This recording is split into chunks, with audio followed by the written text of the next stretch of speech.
my dear respected football fans. KlarseSport Podcast. Myself, Mr. Class, and I'm joined by Chevy.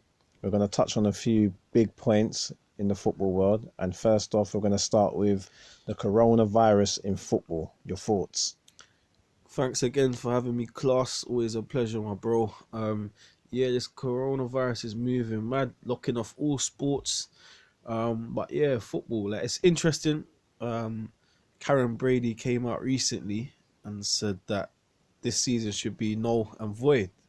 Very suspect in my opinion. But let me hear yours before I go into my feelings on it. Yeah, well, first of all, I just want to put it out there that to say the league should be nullified and void, I just think that's highly disrespectful, for one, because, yeah, West Ham are down at the bottom and they're fighting for relegation and whatnot, or they're just a point above relegation.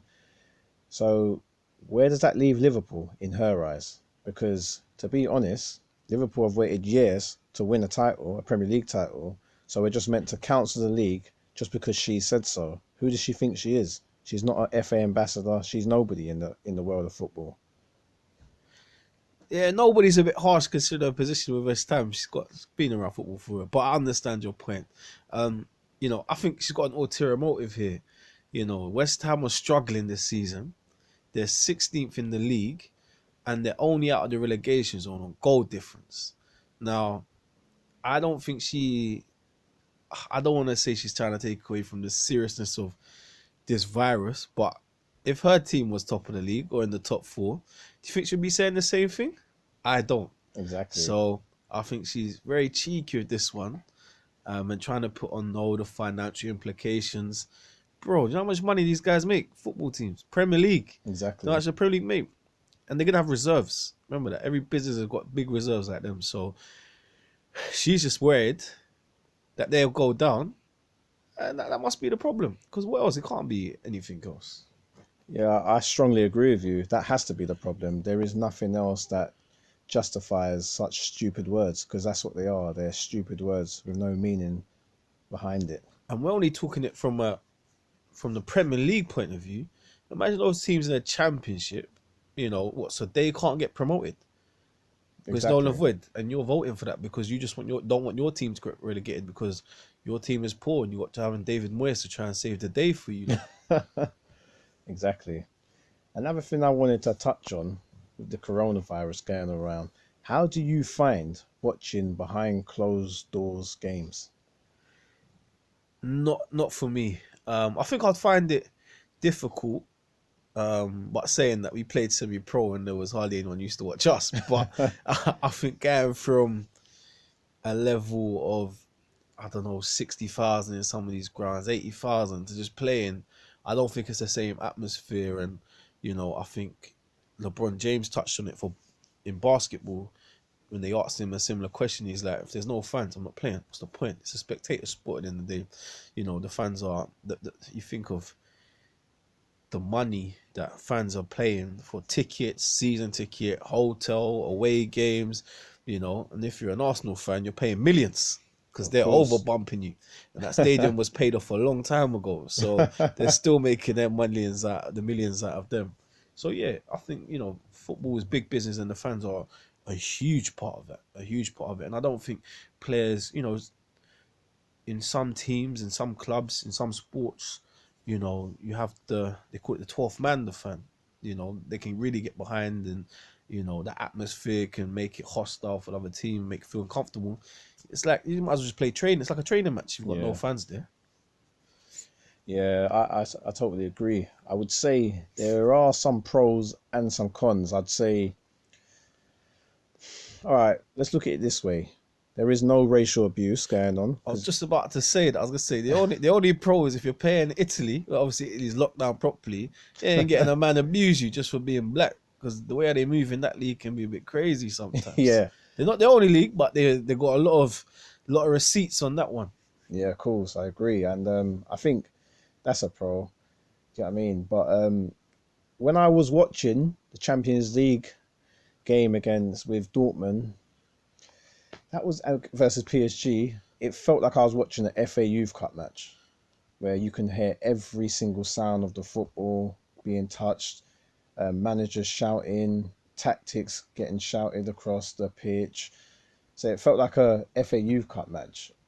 It was kind of, the atmosphere was kind of dead. It was kind of dull. It was kind of boring. But of course, because you love the beautiful game, you continue to watch. Should it go on? Who am I to say?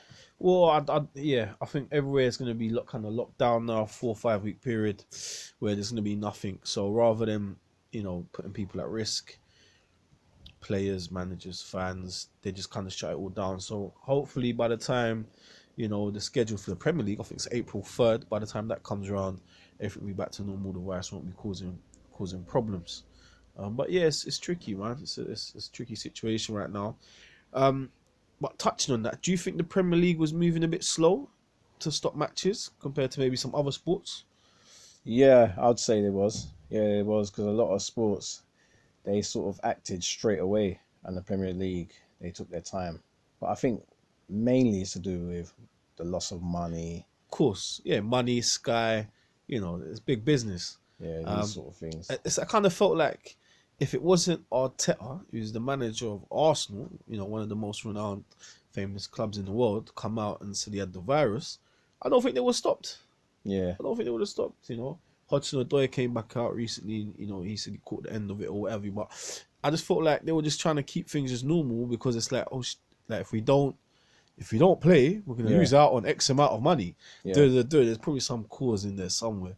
But it's like, now the manager's got it, of one of the biggest high-profile clubs, then let's just lock it off now. And that's kind of what it's felt like. But, we moved. That's what it is. And we'll see if Liverpool can come back and win the title eventually. 30 years, long time. Yeah, I doubt this would affect Liverpool. They're too far gone to lose it all. And even if they lost every remaining game, they still would win the title, and it's well deserved. I just want to put out there, all the players and managers that are suffering with the coronavirus, we wish you a speedy recovery. Yeah, definitely. All the best. Like, I had the privilege of meeting Arteta a few years ago. Lovely guy. So all the best to him. But yeah, I've heard some conspiracy theories though. I heard it was those guys up in Reading, Manchester, just set up on this virus just so that the Liverpool can't win the league. Fergie was cooking something up with the scientists. He set this up so Liverpool can't finally win it. Yeah. Do you know what? I just wanted to relate to one of my tweets that I put out, and I put out a recent tweet saying, for all the fans, the non-Liverpool fans, that were actually tweeting that they're happy that Liverpool are not going to win the treble and all this sort of stuff. For me personally, I think the joke's on those exact same fans, because did you really think Liverpool were going to win a treble? Like, I'm not being rude, I'm not being disrespectful, but come on. We look at the teams that have won the treble, and the centre of the park, like just the spine. So we're going through the centre backs, the centre mids, the attacking mids, the centre forwards. For the simple fact that Jordan Henderson is meant to be the star of the show in the middle of the park. But still, that ain't a treble-winning team. And that's no disrespect to Liverpool or whatever they're trying to achieve. You can't take away their achievements and what they've done. Like the last couple of seasons, like Klopp, from when he's come in, I think they finished 7th or 8th, whatever, but he implemented his style, he stuck with it, and he's got his players there, and they've been bossing it ever since. Now, but like rightly said in it, they had to fix some problems. There are poor problems with the goalkeepers making errors, and look, another goalie cost them in the Champions League again, through some errors. Oh, wow.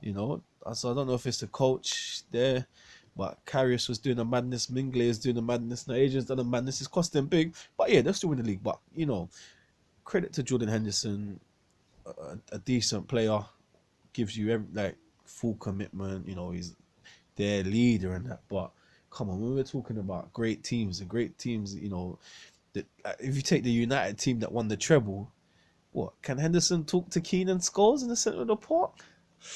Come on. So there's levels to it. There is levels. Like Henderson's had a good season, maybe last good couple seasons, but come on, he's not that good. Does he? I'm trying to think. Does he even start for England all the time? I mean, there you go. Well, yeah. Well, going back to the Henderson thing, as I said, no disrespect to the guy, but ability-wise, he's not on par with, some of the centre midfielders that we've seen in previous treble-winning sides.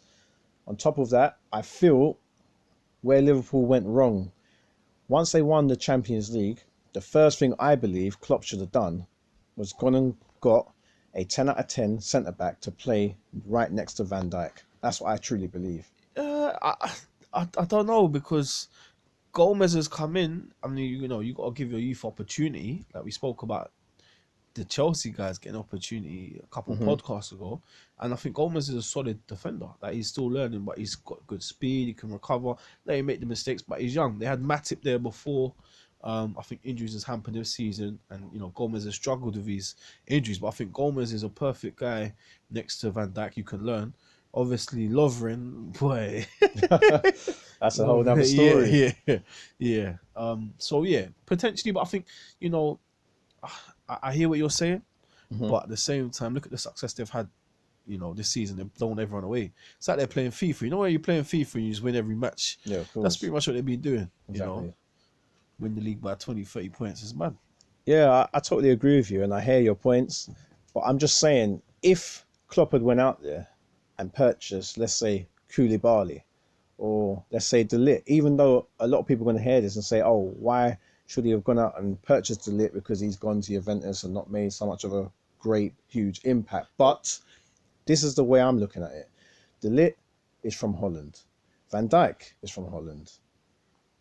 Now, those two playing next to each other, is that not the best understanding? And could that not be formed a partnership, a great, great partnership? Could that not be formed? Hypothetically, yes. But, going back to the point, Gomez, De Ligt, similar ages, and Gomez has held his own quite comfortably when he's been fit. So why would you go and spend, I don't know what he went for, 70 something, I don't know what millions he went for crazy amount to Juve. Yeah. Why would he do that when you got someone who's a similar type defender, and you're going to train him up and arguably could be better one day? Who knows? Yeah, you got a valid point. I strongly agree. So if that's not the problem, what about the centre mid and the defensive mid? Should he have strengthened there and got brought in world class? You know what? Before I didn't see much to of him, but Fabinho, I didn't see too much of him before, but he's come in and he's done well, and the form that Liverpool still maintained the form, and Henderson, we spoke about him. His form got better when Fabinho got injured, but I think Fabinho getting injured derailed the midfield a little bit. What Liverpool have got, they've got very good, consistent players that probably get you in the midfield, 6, 7 out of 10 every week. Like about 7 out of 10 every week. Henderson will always get you a 7. Nothing more, nothing less. Ronaldo, same. Yeah. 7 out of 10 every week. Fabiano, arguably maybe, up and down a little bit more, but he held that holding role very well.